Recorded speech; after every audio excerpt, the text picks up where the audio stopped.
Baik, selamat siang Bapak Ibu. Pada kesempatan ini saya mempresentasikan hasil kegiatan pengabdian kepada masyarakat yang berjudul Edukasi dan Pelatihan Teknologi Biofermentasi pada Pembuatan Pakan Ternak Kambing. Pendahuluan pakan hijauan. Pakan hijauan itu berasal dari tanaman atau tumbuh-tumbuhan, baik berupa dedaunan, rumput, termasuk juga batang, ranting, dan bunga. Nah, kualitas pakan hijauan ini sangat mempengaruhi pertumbuhan dan produktivitas susu yang dihasilkan oleh ternak kambing. Nah, Home Industri Balisari sebagai mitra dalam program pengabdian kepada masyarakat ini memelihara kambing sebanyak 40 ekor yang penghasil susu segar digunakan sebagai bahan dasar pengembangan produk perawatan kulit seperti aneka sabun mandi, lulur, sampo, dan hand body. Dua permasalahan utama yang dihadapi oleh mitra yaitu Home Balisari.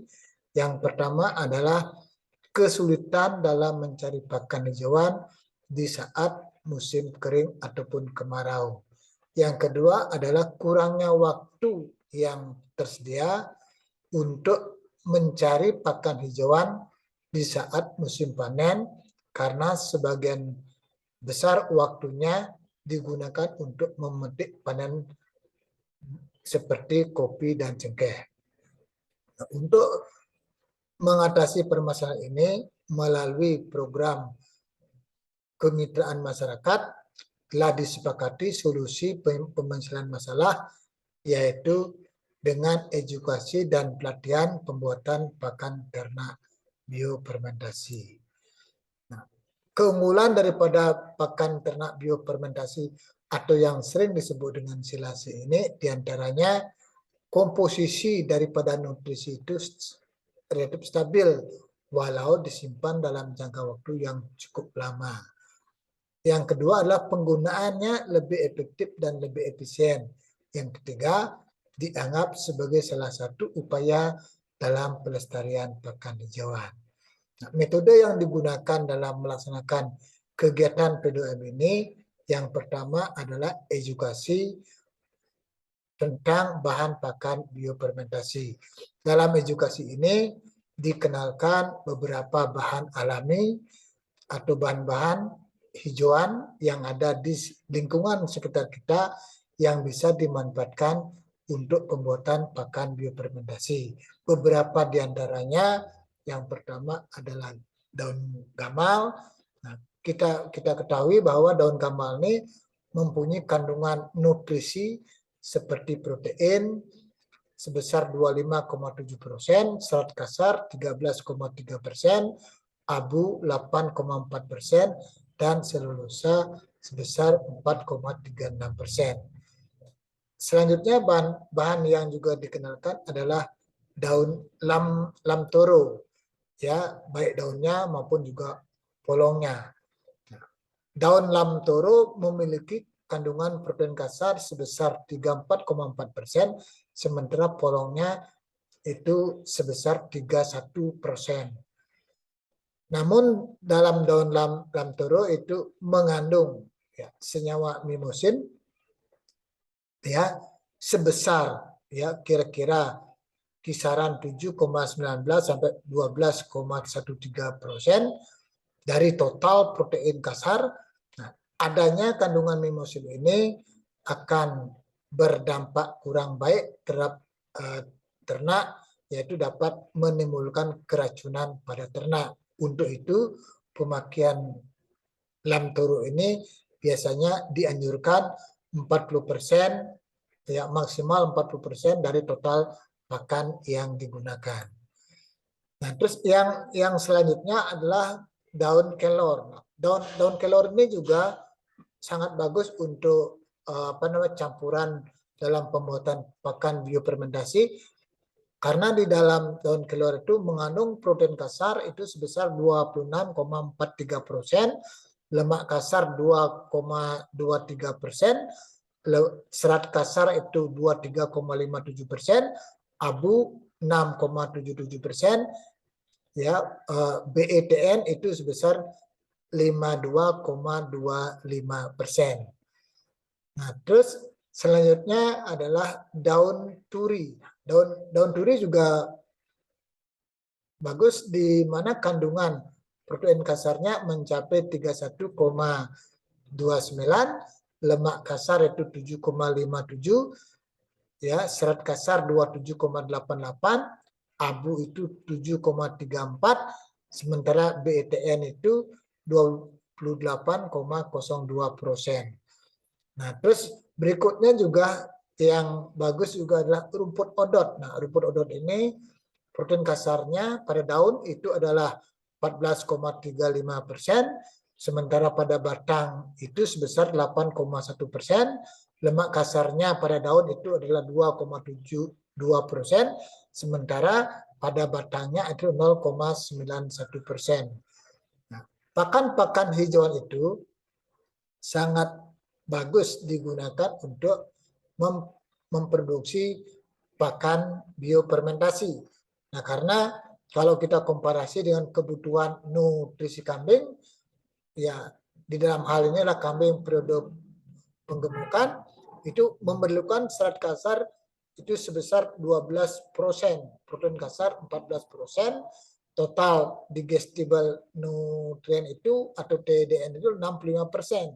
Sementara untuk kambing yang menyusui itu dengan bobot 35 kg diperlukan protein kasar itu sebesar 0,34 kg, TDN 1,1 kg, kalsium itu 4,5 kg, sementara fosfor 2,3 kg.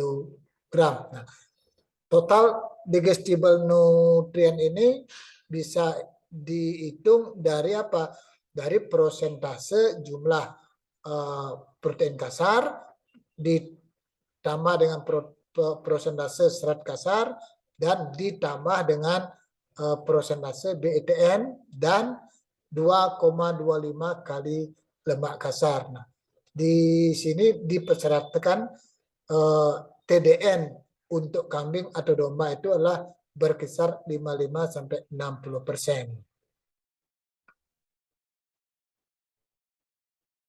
Nah, terus yang kedua, dilakukan pelatihan keterampilan, yaitu keterampilan di dalam membuat pakan ternak biofermentasi. Nah, terus tahapan-tahapan yang dilalui, yang pertama adalah perajangan bahan. Nah, di dalam pelatihan itu kita membuat 100 kg pakan biofermentasi atau yang disebut dengan silase, di mana menggunakan bahan-bahan yang pertama adalah rumput odot 25 kg, rumput lokal itu 50 kg, daun gamal itu 10 kg, daun lamtoro itu adalah 10 kg, dedak yaitu khususnya dedak padi adalah 5 kg. Nah, yang tahap inilah dilakukan suatu penggilingan agar bahan-bahan itu berukuran lebih kecil. Nah, terus tahap berikutnya itu dicampurkan dengan dengan dedak sebesar 5%. Ya, setelah dicampurkan dedak, terus nanti ditambahkan starter.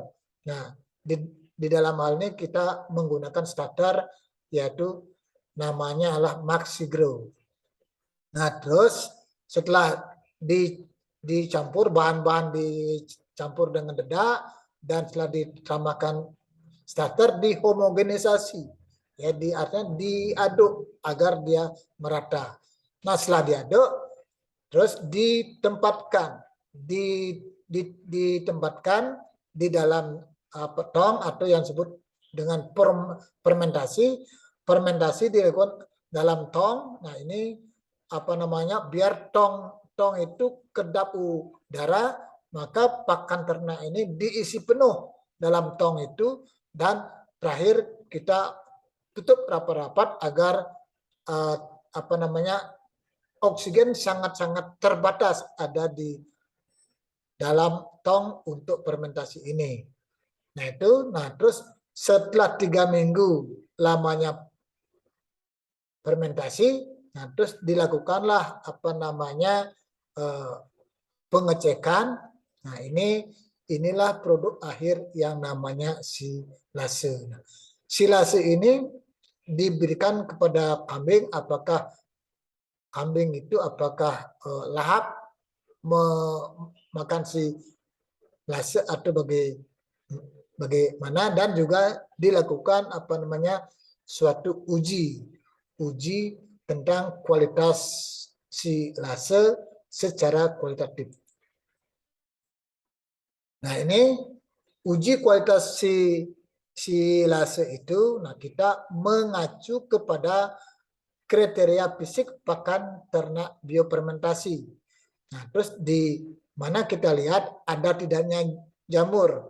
Nah, terus kita lihat, ini melibatkan 15 responden yang berasal dari peserta pelatihan.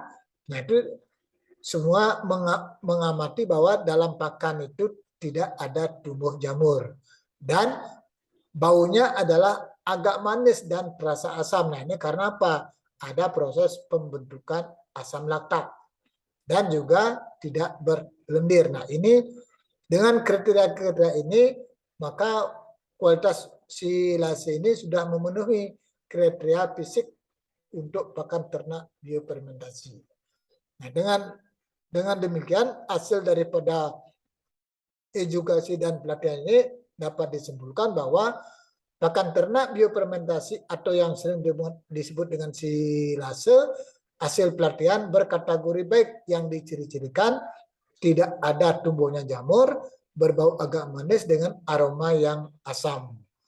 Nah, pakan ternak biofermentasi ini disukai oleh kambing sehingga dapat dijadikan sebagai pakan ternak alternatif yang diberikan ke ternak di saat mengalami keterbatasan waktu penyediaan pakan hijauan. Nah, terus yang ketiga, terjadinya peningkatan pengetahuan dan keterampilan mitra di dalam membuat pakan ternak biofermentasi. Nah, itu di akhir ini ya kami selaku tim pelaksana PKM ini mengucapkan terima kasih kepada Direktorat Riset, Teknologi dan Pengabdian kepada Masyarakat, Direktorat Jenderal Pendidikan Tinggi, Riset dan Teknologi, Kementerian Pendidikan, Kebudayaan, Riset dan Teknologi atas pendanaan yang telah diberikan untuk mendukung kegiatan ini. Demikian presentasi. Mohon maaf jika ada hal-hal yang kurang berkenan.